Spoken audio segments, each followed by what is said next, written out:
everybody, my name is Troublemaker. This is the Wargame Cup, and a pretty good match today. We're going to watch a pact versus pact. The first player representing the color of blue, his name is Komaromi. And representing the color of red, also a pact player, we have Setapun Set what? Set. The N's are backwards, the W's are upside down, the P's are backwards, the A's are backwards, the N's have symbols over them, and there's like a piece of wheat in there somewhere. His name is Ribar. I think he got a name change to something obnoxious and impossible to pronounce, and you would never be able to find this guy if you even tried to search him, unless you speak some sort of Slavic language. In the Yugoslav region, there's like 20 different languages. In Russia, there's 2. I know Russia used to have like 100 languages, but I think there's 2 now. And there's Polish and whatnot. All you see these weird symbols. So yeah, I'm not calling this guy a I'm calling him Ribar, because your name, Mr. Ribar, if this is your real name, is a nightmare. So from Ribar, we're gonna see 2 smirches. That's kind of interesting. These are your very long-range multi-rocket launchers. They hit a very wide variety, and at one time they were considered to be rather overpowered. Now they're kind of just balanced. And double command, so he's going to go for, by positioning, I can see probably Charlie and Delta. And then he's going to have to secure this location here, which of course is a passageway for reinforcements, and he'll need to secure that most indefinitely. That's a lot of territory to cover. From Komaromi, a lot of Zalos and a lot of infantry, and they're all very split up, so it's hard to say. He's got a few helicopters here, some transports, but he has double command. The position of this one here makes you think that he'll keep hotel and maybe go for Foxtrot would be my best guess. And then that both players will both basically be on 5 points at that way of playing, and actually Ribar would probably be on 6 points. Yes, he'd be on 6 points, and Komaromi would be on 5. So there's a slight advantage on the way Ribar is thinking right now. And yeah, Komaromi going for the good old transport helicopter, which I've been informed has a very, very good attack. And I was playing around with it myself. It seems to stun, and it can actually deal with anti-aircraft vehicles. So I understand now. It's got a very small ammo box though, so it's going to get resupplied quite often. And no FOB for Komaromi. Is there an FOB here for? Yes, there is one for Ribar. So one player has an FOB, the other one does not. These are the small considerations you have in your build. FOB, I think it costs 50. Could be wrong, could be right. I believe it's 50, though, as much it costs. And with 50 points, you can get 10 cheap infantry and get another tank or another 2 tank destroyers or whatnot. And he's actually going to secure this location here. And a little bit of a divergence here. Looks like he's going to bring some infantry possibly into Alpha and moving into secure Foxtrot immediately with his command here. And yes, he will in fact go for the Foxtrot location. And from Ribar, we see he's going to go for this Delta location. Gets there a little quicker than Komaromi, and his other base is a little slow to get to Charlie. He's got to cross the woods, and whoa, actually we're going to see he's going to actually use these forces to secure Gulf. Very good on him. This will make it so that his potential future reinforcement point here in India will not be compromised. And basically, you have this kind of a weird strategical situation. Komaromi can take all these forces and put them here at Alpha and stop the reinforcement point of Ribar. And Ribar can also do the same thing.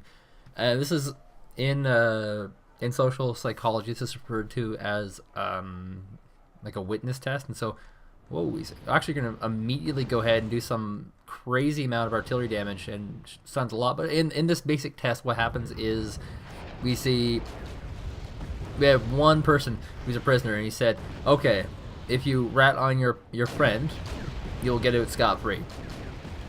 However, if you both say no, you both get a reduced term.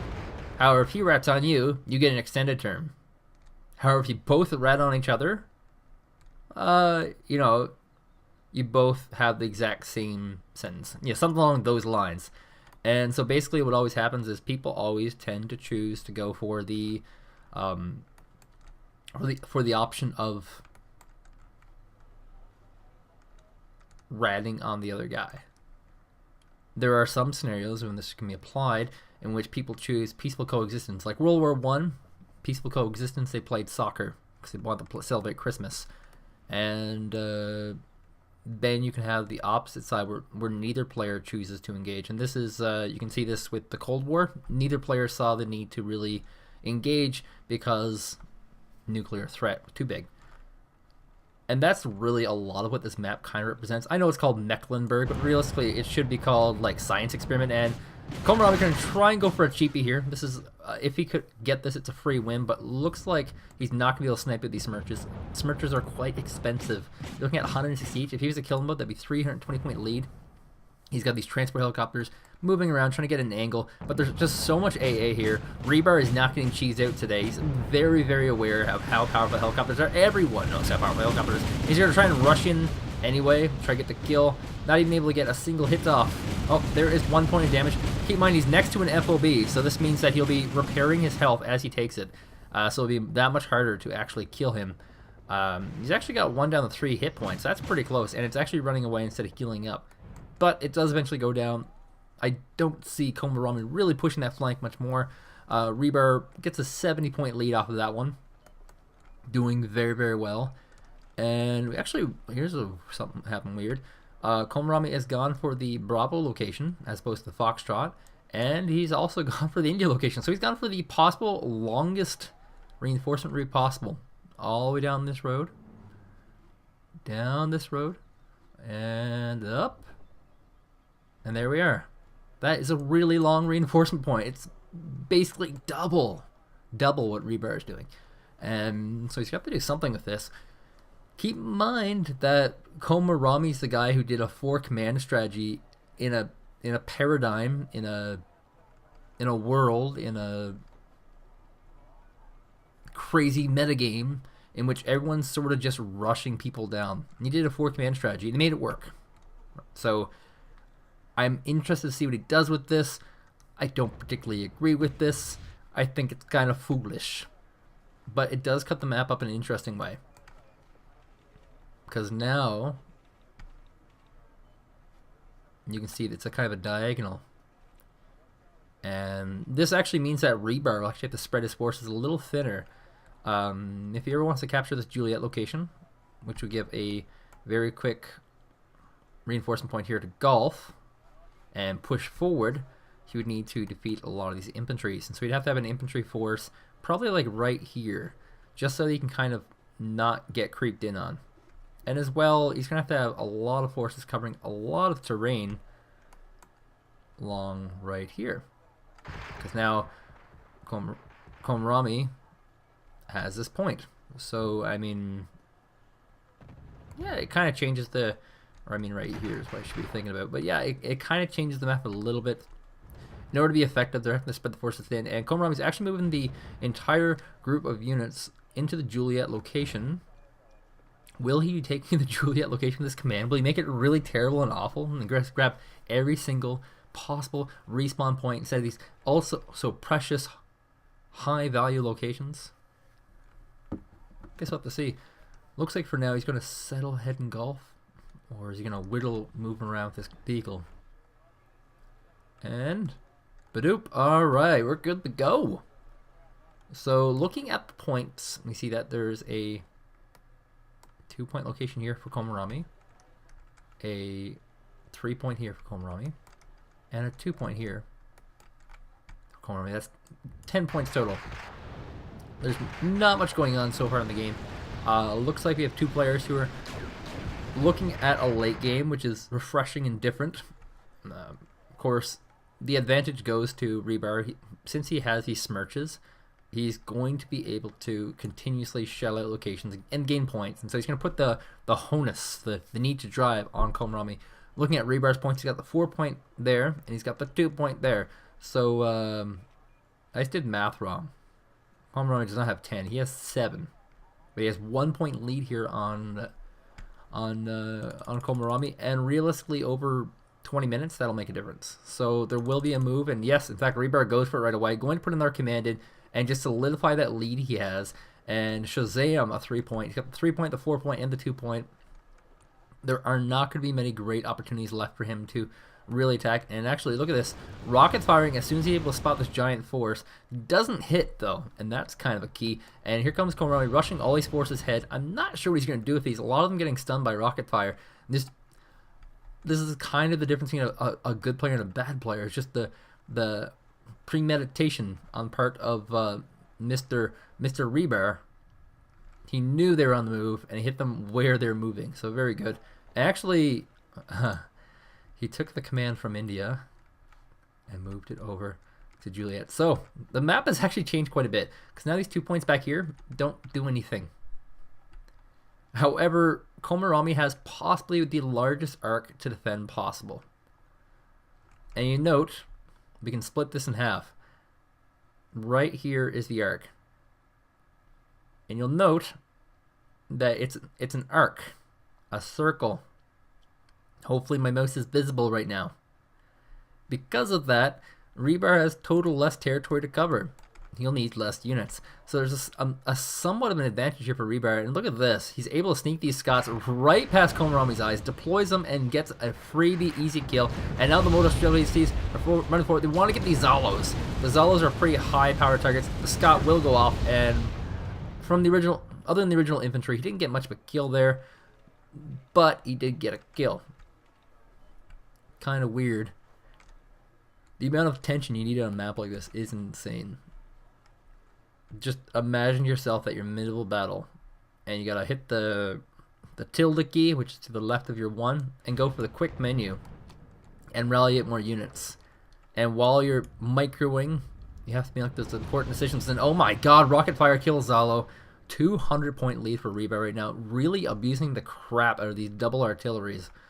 I don't know if he just knows that Komaromi's going to play passively, because you would only get double smirch if you understand that he's going to play passively. If Komaromi would have gone in and just rushed, he could have actually killed Ribar. If Ribar wins, that's a good tip. Rush him. But, you know, Ribar is just continuing to paddle up with these infantry. He used a Scot up front to soak damage, and that also acted as a spotter, so he can just rush through. I'm not sure why he's rushing through these units. They don't really seem to do anything. They're just not particularly powerful. They only have the anti-infantry weaponry, so, I mean, realistically, the only spot they can actually be used is, you know, right here. So I just don't see why they ran away. They just didn't kill stuff. And Komaromi, you can see him just slowly creeping in through the forest. And he can just, a lot of this map with infantry, if you want to play infantry on this map, a lot of people do, is you creep from forest to forest to forest to forest to forest until you're at your enemy's base. And the same thing can be said right here, you know, you go from one forest to the next forest to the next forest to the forest, and you can just slowly creep in, killing things along the way. Komaromi's finally going to get rid of these motor stealthies, but here comes some helicopters bringing support. Is there anti-aircraft? Yes, he's moving up the OSAs. This is pretty key. If he can get both these helicopters killed, he can get back into this game. Rockets are going off, and he gets one kill right off the bat, and there's also a critical fuel leak, which means he will probably not be able to make it home, at least, and we'll need a supply truck if he doesn't survive this. But looks like Ribar's going to stay firm. He's actually stunned and killed the anti-air, and really, Komaromi doesn't have any anti-air here right now. He can do some insanely high damage with these helicopters. Gonna wipe out anything he can. These Conquerors will be great targets. Conquerors are annoying to deal with, especially in these wide open areas. He's going first for these Motostrelkis that are in the open, and I believe that's probably the only thing he can see. Yes, it's in fact the only thing he can see. So going to get more free points. All the while, we see a push up here by Komaromi. This is one of these game-changing pushes. He's going to try and locate these infantry inside these buildings, and he's got the vehicles fighting as well. Actually, these are not fighting vehicles. These are. And now we see 20 Motostrelces moving forward to engage 7 Motostrelces and 25 Motostrelkis, which apparently have different names, but mean the same. And we see Ribar immediately repositioning his command armor. Doesn't want to get it sniped off, and actually with artillery fire, all the stuff is routed and it's out. And looks like this is going to be another huge win for Ribar. will be able to wipe out most of these squads. He's moving the new infantry into the buildings, and he's going to take the nice secured location. And also, the Prusik Eagle is going to chase off this Scott carrier, which is worth 10 points. So, I mean, yeah, they're useless. They don't do anything, but they're still 10 points. All the while, we see Conkers. Conkers are going to fire rockets at infantry. That is a new one to me. Unless it's these Prusik Eagles, the anti-aircraft infantry. And actually, with these BMP 20s, apparently it's a BMP 2D, but I'm going to still call it BMP 20s. The BMP 20 helping support, wiping out all these model Strelkies, and just really solidifying the lead here for Ribar. He's 200 points ahead. Komaromi's going to have to make something happen. A lot of these tactics that Komaromi have been doing just haven't been working. And here's just a small little gimme. Each one of these is worth only 6 points. It's something. He needs to claw back into this game. Immediately you see Ribar trying to push forward, playing aggressively. You're going to try and grab these forests. There's a Prusik Eagle here and 4 Moto Strelsies. Just not really enough to deal with these Moto Strelsies. The Scott carriers don't really do anything, of course. But yes, able to get the Moto Strelsi with this next round of fire. There's only like one dude left over. And there he goes. And then there's the Prusik Eagles, which basically should never put up a fight against real infantry. And they're actually just instantly dying.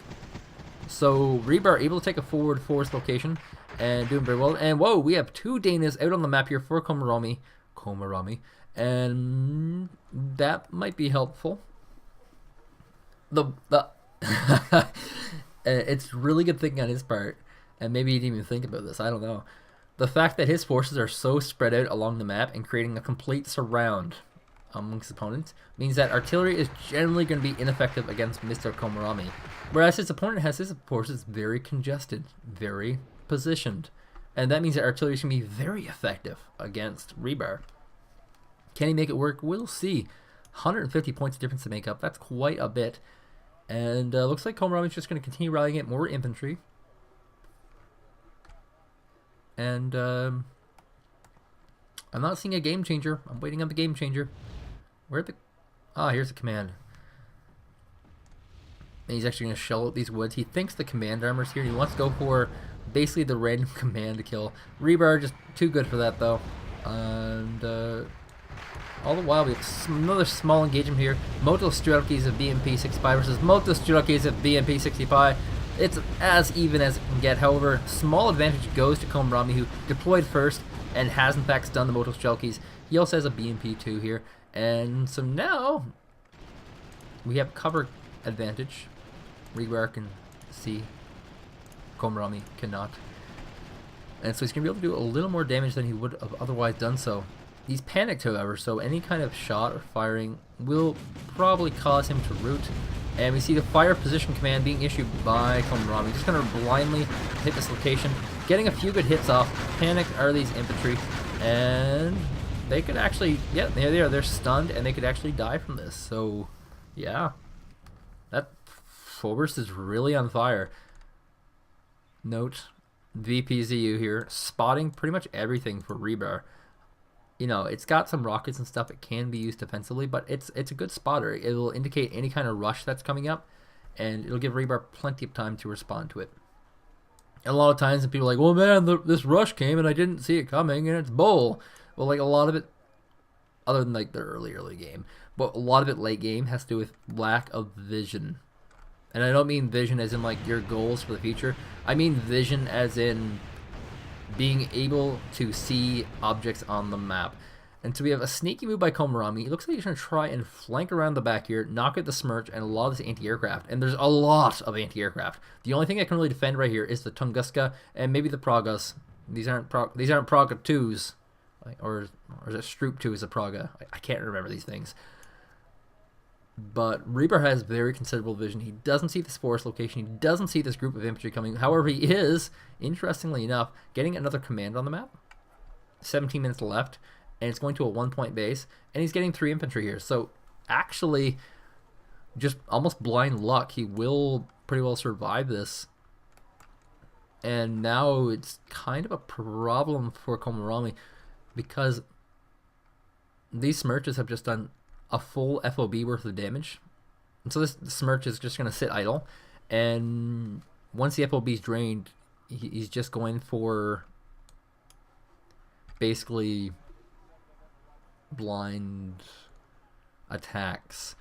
So he'll shell out a location just before he attacks in, and he'll only do that if it's really, really late in the game, or if he just starts losing. He's about 180 points ahead, so Komaromi's got to have a pretty big comeback. However, if these smirches die, Komaromi comes back. If this command armor dies, Komaromi comes back. And so there's a lot of really powerful units that Komaromi can use. So we can see that Ribar is actually going to go into the forest. He's going to find all these empty Scots here. He might know something's up. Probably not, though. And there are some Zalos in here. Odd. Very odd. He probably wanted to bring these Zalos with this push, but just wasn't able to get them in there. And kind of interesting. Looks like Komaromi's going to cancel this little attack. The fact that it has been secured with a command armor means that it's probably going to have lots of defense here now. So it's not going to be such an easy kill anymore. However, he has to do something. Smirches are going to fire again. He's rallying in lots of supply trucks to help resupply. And look at the number of supply trucks on the map here for Ribar. Just insanely high amounts. And from Komaromi, not so many. Just 3 or 4. Just because, you know, Komaromi hasn't been already firing for quite some time. The VPZU able to pick off 1 unit, and all these units are stunned from fire. That's one of the beauties of arty fire, is just if it's able to root somebody, you can actually get a pretty significant kill. The T-55 did do a fire position on this location, but was driven off. It's one of these skills that newer players will probably never use, is the good old-fashioned fire position command, because it takes longer to wind up and it seems useless. Speaking of which, Komaromi has a flamethrower tank here, putting some infantry fire in vehicles, and so this is one of these little rock, paper, scissors type things. He's got to move out this BTR-60 Pi, however. The TO-55 does have some ammunition, but mostly anti-infantry napalm, and there it goes, just not really responding in time. Another round of arty fire. Ooh, almost kills the Conquerors there. The next round could actually kill it. And whoa, kills the supply truck. That was actually kind of critical. Supply trucks aren't worth that much, but they do a lot. And here we go. Infantry going up. There's really not enough infantry here. There's just too much of a defense here already. And more units are rallying in to deal with this. This looks like desperation here from Komaromi. He could have tied this in with a larger attack. But looks like he's just going to lose a lot of units. If he can get infantry into this building here, that could be awesome. But realistically, the value of this attack has just really died out. And in fact, we see Ribar just going to run through the forest and pick off these Scots. Some more free points. Ribar is now 300 points ahead. And this could be the end, people. This could be the end of Komaromi. He's, you know, one of the top contenders in the world, and he might get eliminated in round 6. Kind of scary. It'll depend a lot on these final moves.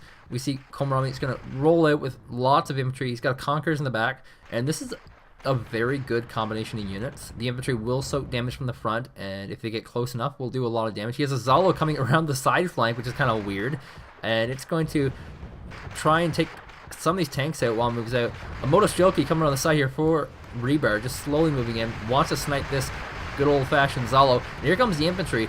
The infantry are not moving, however. Looks like they're going to continue to get rid of the infantry here first, and now they can push forward. We're 12 minutes away. Komaromi still has a lot of ground to move. The Conqueror is going to fire at this BTR-60 Pi, try and wipe out what it can. It could also get some of these tanks, very, very much.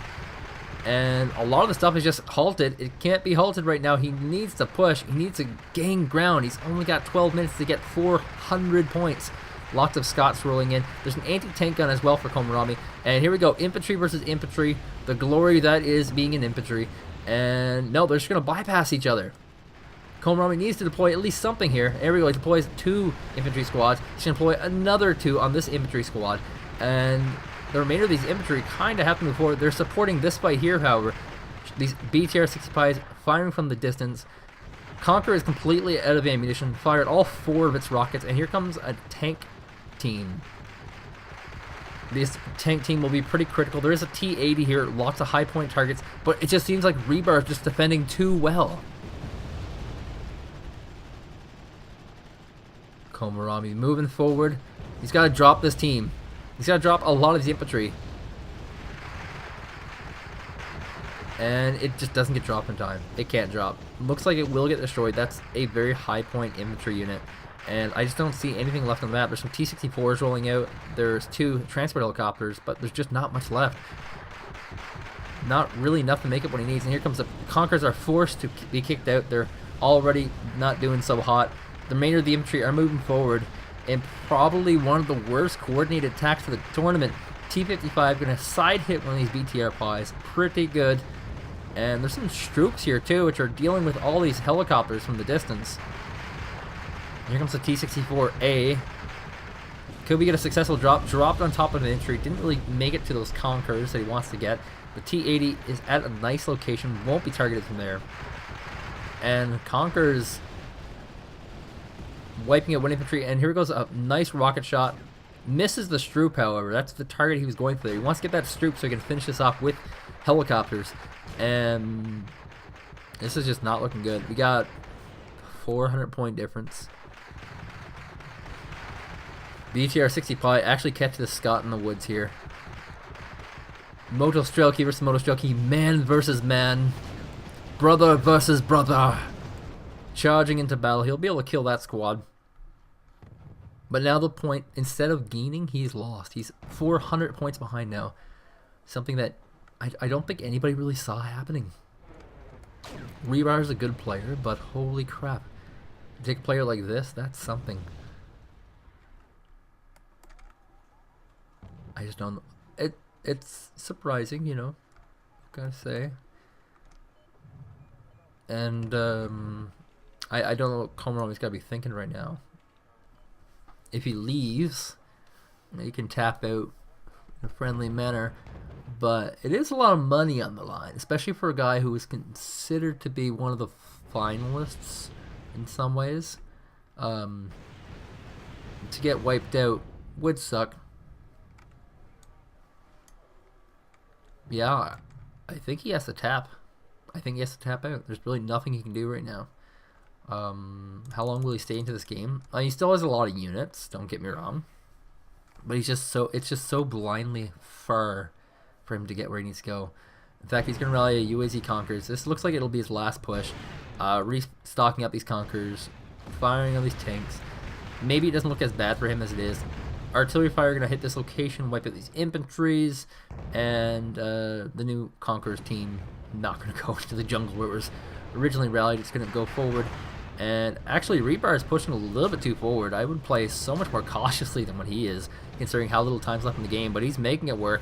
Helicopters going to fend off helicopters. The Stroop actually going to right-click its way to try and deal with these, and gets a single shot.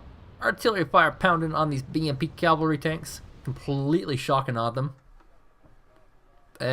Yeah, I mean, just from the bases, Komaromi has one less base.